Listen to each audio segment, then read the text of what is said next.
عمران بن حسین رضی اللہ عنہ نے بیان کیا کہ بنی تمیم کے کچھ لوگ نبی کریم صلی اللہ علیہ وسلم کی خدمت میں آئے تو آپ نے ان سے فرمایا کہ اے بنی تمیم کے لوگوں، تمہیں بشارت ہو۔ وہ کہنے لگے کہ بشارت جب آپ نے ہم کو دی ہے تو اب ہمیں کچھ مال بھی دیجیے۔ اس پر آن حضرت صلی اللہ علیہ وسلم کے چہرے مبارک کا رنگ بدل گیا۔ پھر آپ کی خدمت میں یمن کے لوگ آئے تو آپ نے ان سے بھی فرمایا، کیا اے یمن والو، بنی تمیم کے لوگوں نے تو خوشخبری کو قبول نہیں کیا، اب تم اسے قبول کرو۔ انہوں نے عرض کیا کہ ہم نے قبول کیا۔ پھر آپ مخلوق اور عرش الہی کی ابتدا کے بارے میں گفتگو فرمانے لگے۔ اتنے میں ایک نامعلوم شخص آیا اور کہا کہ عمران، تمہاری اونٹنی بھاگ گئی۔ عمران رضی اللہ عنہ کہتے ہیں، کاش میں آپ کی مجلس سے نہ اٹھتا تو بہتر ہوتا۔ صحیح بخاری حدیث نمبر 3190۔ جامع بن شداد نے بیان کیا، ان سے صفوان بن محرز نے اور ان سے عمران بن حسین رضی اللہ عنہ نے بیان کیا کہ میں نبی کریم صلی اللہ علیہ وسلم کی خدمت میں حاضر ہوا اور اپنے اونٹ کو میں نے دروازے ہی پر باندھ دیا۔ اس کے بعد بنی تمیم کے کچھ لوگ آپ کی خدمت میں حاضر ہوئے۔ آپ صلی اللہ علیہ وسلم نے ان سے فرمایا، اے بنو تمیم، خوشخبری قبول کرو۔ انہوں نے 2 بار کہا کہ جب آپ نے ہمیں خوشخبری دی ہے تو اب مال بھی دیجیے۔ پھر یمن کے چند لوگ خدمت نبوی میں حاضر ہوئے۔ آپ صلی اللہ علیہ وسلم نے ان سے بھی یہی فرمایا کہ خوشخبری قبول کر لو۔ اے یمن والو، بنو تمیم والوں نے تو نہیں قبول کی۔ وہ بولے، یا رسول اللہ، خوشخبری ہم نے قبول کی۔ پھر وہ کہنے لگے، ہم اس لیے حاضر ہوئے ہیں تاکہ آپ سے اس عالم کی پیدائش کا حال پوچھیں۔ آپ صلی اللہ علیہ وسلم نے فرمایا، اللہ تعالیٰ ازل سے موجود تھا اور اس کے سوا کوئی چیز موجود نہ تھی، اور اس کا عرش پانی پر تھا، لوح محفوظ میں اس نے ہر چیز کو لکھ لیا تھا۔ پھر اللہ تعالیٰ نے آسمان و زمین کو پیدا کیا۔ ابھی یہ باتیں ہو ہی رہی تھی کہ ایک پکارنے والے نے آواز دی کہ ابن الحسین، تمہاری اونٹنی بھاگ گئی۔ میں اس کے پیچھے دوڑا، دیکھا تو وہ سراب کی آڑ میں ہے، میرے اور اس کے بیچ میں سراب حائل ہے، یعنی وہ ریت جو دھوپ میں پانی کی طرح چمکتی ہے۔ اللہ تعالیٰ کی قسم، میرا دل بہت پچھتایا کہ کاش میں نے اسے چھوڑ دیا ہوتا اور آن حضرت صلی اللہ علیہ وسلم کی حدیث سنی ہوتی۔ صحیح بخاری حدیث نمبر 3191۔ عیسیٰ نے رغبہ سے روایت کیا، انہوں نے قیس بن مسلم سے، انہوں نے طارق بن شہاب سے، انہوں نے بیان کیا کہ میں نے عمر بن خطاب رضی اللہ عنہ سے سنا، آپ نے کہا کہ ایک مرتبہ نبی کریم صلی اللہ علیہ وسلم نے منبر پر کھڑے ہو کر ہمیں واعظ فرمایا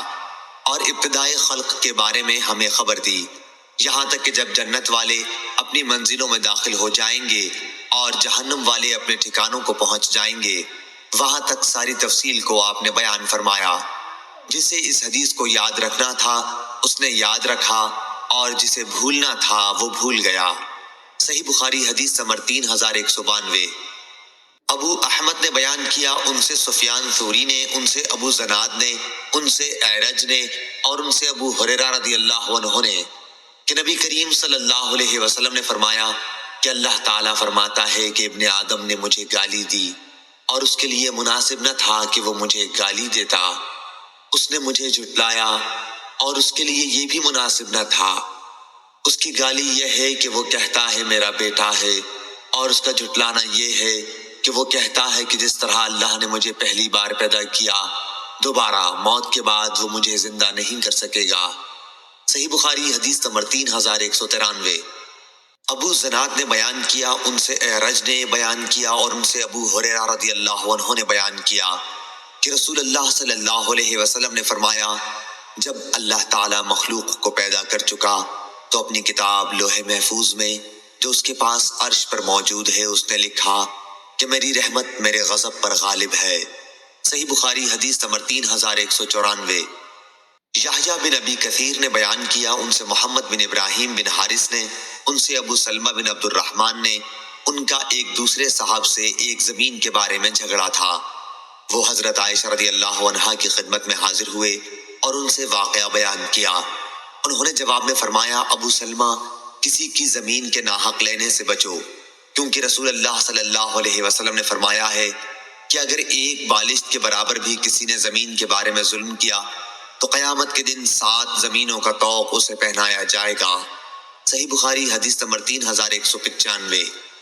عبداللہ عبداللہ بن مبارک نے خبر دی، انہیں موسیٰ بن عقبہ نے، انہیں سالم بن عبداللہ بن عمر نے اور ان سے ان کے والد نے بیان کیا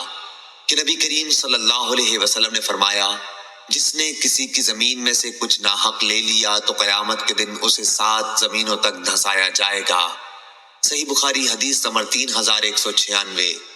محمد بن سیرین نے بیان کیا، ان سے ابو بکرہ کے صاحبزادے عبد الرحمن نے بیان کیا اور ان سے ابو بکرہ رضی اللہ عنہ نے بیان کیا کہ نبی کریم صلی اللہ علیہ وسلم نے فرمایا، زمانہ گھوم پھر کر اسی حالت پر آ گیا جیسے اس دن تھا جس دن اللہ تعالیٰ نے آسمان اور زمین پیدا کی تھی۔ سال 12 مہینوں کا ہوتا ہے، 4 مہینے اس میں سے حرمت کے ہیں، 3 تو پے در پہ، ذی-قعد، ذوالحج اور محرم،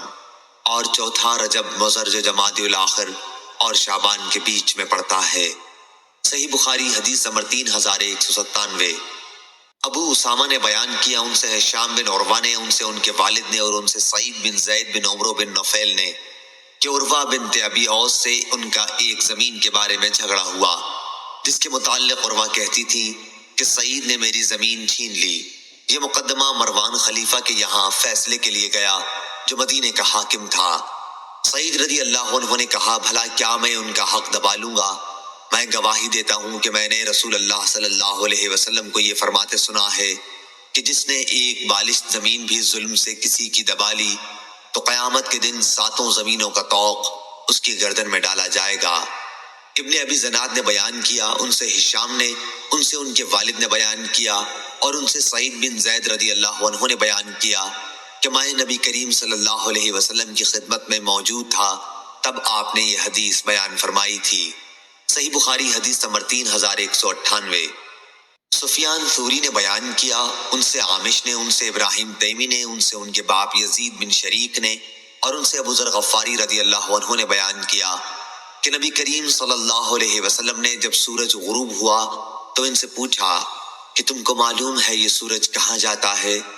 میں نے عرض کی کہ اللہ اور اس کے رسول ہی کو علم ہے۔ آپ صلی اللہ علیہ وسلم نے فرمایا کہ یہ جاتا ہے اور عرش کے نیچے پہنچ کر پہلے سجدہ کرتا ہے، پھر دوبارہ آنے کی اجازت چاہتا ہے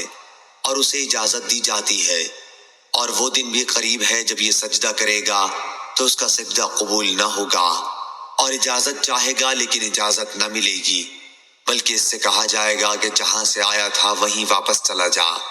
چنانچہ اس دن وہ مغرب ہی سے نکلے گا۔ اللہ تعالیٰ کے فرمان، وَالشَّمْسُ تَجْرِي لِمُسْتَقَرٍّ لَهَا ذَلِكَ تَقْدِيرُ الْعَزِيزِ الْعَلِيمِ، سورہ یاسین آیت نمبر 38 میں اسی طرف اشارہ ہے۔ صحیح بخاری حدیث نمبر 3199۔ عبداللہ بن فیروز داناج نے بیان کیا، انہوں نے کہا، مجھ سے ابو سلمہ بن عبد الرحمن نے بیان کیا اور ان سے ابو ہریرہ رضی اللہ عنہ نے بیان کیا کہ نبی کریم صلی اللہ علیہ وسلم نے فرمایا، قیامت کے دن سورج اور چاند دونوں تاریک بے نور ہو جائیں گے۔ صحیح بخاری حدیث نمبر 3200۔ عبد الرحمن بن قاسم نے بیان کیا، ان سے ان کے باپ قاسم بن محمد بن ابی بکر نے اور ان سے عبداللہ بن عمر رضی اللہ عنہ نے بیان کیا، وہ نبی کریم صلی اللہ علیہ وسلم سے نقل کرتے تھے کہ آپ نے فرمایا کہ سورج اور چاند میں کسی کی موت و حیات کی وجہ سے گرہن نہیں لگتا، بلکہ یہ اللہ تعالیٰ کی نشانیوں میں سے ایک نشانی ہے، اس لیے جب تم ان کو دیکھو تو نماز پڑھا کرو۔ صحیح بخاری حدیث نمبر 3201۔ امام مالک نے بیان کیا، ان سے زید بن اسلم نے، ان سے عطا بن یسار نے اور ان سے عبداللہ بن عباس رضی اللہ عنہ نے بیان کیا کہ نبی کریم صلی اللہ علیہ وسلم نے فرمایا، سورج، چاند اللہ تعالیٰ کی نشانیوں میں سے 2 نشانیاں ہیں، کسی کی موت و حیات سے ان میں گرہن نہیں لگتا، اس لیے جب تم گرہن دیکھو تو اللہ کی یاد میں لگ جایا کرو۔ صحیح بخاری حدیث نمبر 3202۔ عقیل نے بیان کیا، ان سے ابن شہاب نے بیان کیا کہ مجھے عروہ نے خبر دی اور انہیں ام المومنین حضرت عائشہ صدیقہ رضی اللہ عنہا نے خبر دی کہ جس دن سورج گرہن لگا تو رسول اللہ صلی اللہ علیہ وسلم مصلی پر کھڑے ہوئے اللہ اکبر کہا اور بڑی دیر تک قرأت کرتے رہے، پھر آپ صلی اللہ علیہ وسلم نے رکوع کیا، ایک بہت لمبا رکوع، پھر سر اٹھا کر سمع اللہ لمن حمدہ کہا اور پہلے کی طرح کھڑے ہو گئے۔ اس قیام میں بھی لمبی قرأت کی، اگرچہ پہلی قرأت سے کم تھی، اور پھر رکوع میں چلے گئے اور دیر تک رکوع میں رہے۔ اگرچہ پہلے رکوع سے یہ کم تھا۔ اس کے بعد سجدہ کیا، ایک لمبا سجدہ۔ دوسری رکعت میں بھی آپ صلی اللہ علیہ وسلم نے اسی طرح کیا، اور اس کے بعد سلام پھیرا تو سورج صاف ہو چکا تھا۔ اب آپ صلی اللہ علیہ وسلم نے صحابہ کو خطاب فرمایا اور سورج اور چاند گرہن کے متعلق بتلایا کہ یہ اللہ تعالیٰ کی نشانیوں میں سے نشانی ہے، اور ان میں کسی کی موت و حیات کی وجہ سے گرہن نہیں لگتا، اس لیے جب تم گرہن دیکھو تو فوراً نماز کی طرف لپک جاؤ۔ صحیح بخاری حدیث نمبر 3203۔ اسماعیل ابی خالد نے بیان کیا، کہا کہ ہم سے قیس بن ابی حازم نے بیان کیا، اور ان سے ابو مسعود انصاری رضی اللہ عنہ نے بیان کیا کہ رسول کریم صلی اللہ علیہ وسلم نے فرمایا، سورج اور چاند میں کسی کی موت یا حیات پر گرہن نہیں لگتا، بلکہ یہ اللہ کی نشانیوں میں سے نشانی ہے، اس لیے جب تم ان میں گرہن دیکھو تو نماز پڑھو۔ صحیح بخاری حدیث نمبر 3204۔ شعبہ نے بیان کیا، ان سے حکم نے، ان سے مجاہد نے، اور ان سے ابن عباس رضی اللہ عنہ نے کہ نبی کریم صلی اللہ علیہ وسلم نے فرمایا، باد صبا مشرقی ہوا کے ذریعے میری مدد کی گئی، اور قوم عاد باد و بور مغربی ہوا سے ہلاک کر دی گئی تھی۔ صحیح بخاری حدیث نمبر 3205۔ مکی بن ابراہیم نے بیان کیا، کہا ہم سے ابن جریج نے، ان سے عطا نے، اور ان سے عائشہ رضی اللہ عنہا نے بیان کیا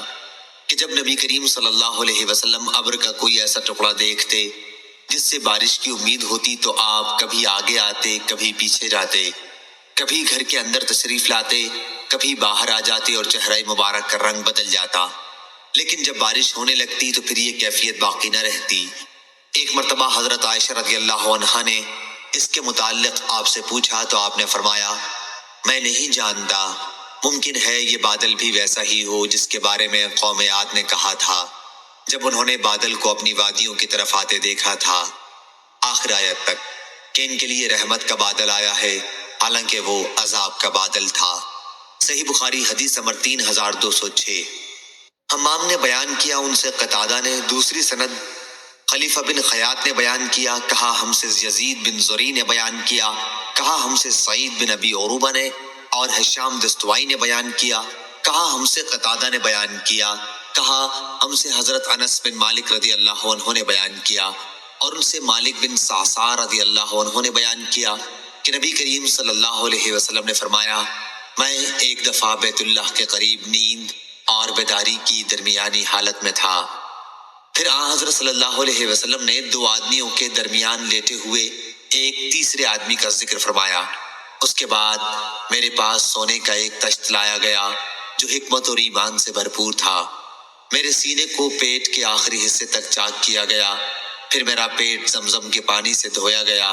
اور اسے حکمت اور ایمان سے بھر دیا گیا، اس کے بعد میرے پاس ایک سواری لائی گئی، سفید خچر سے چھوٹی اور گدھے سے بڑی، یعنی براق، میں اس پر سوار ہو کر جبرائیل کے ساتھ چلا، جب ہم آسمان دنیا پر پہنچے تو پوچھا گیا کہ یہ کون صاحب ہے، انہوں نے کہا کہ جبرائیل، پوچھا گیا کہ آپ کے ساتھ اور کون صاحب آئے ہیں، انہوں نے بتایا کہ محمد صلی اللہ علیہ وسلم، پوچھا گیا کہ کیا انہیں بلانے کے لیے آپ کو بھیجا گیا تھا، انہوں نے کہا کہ ہاں،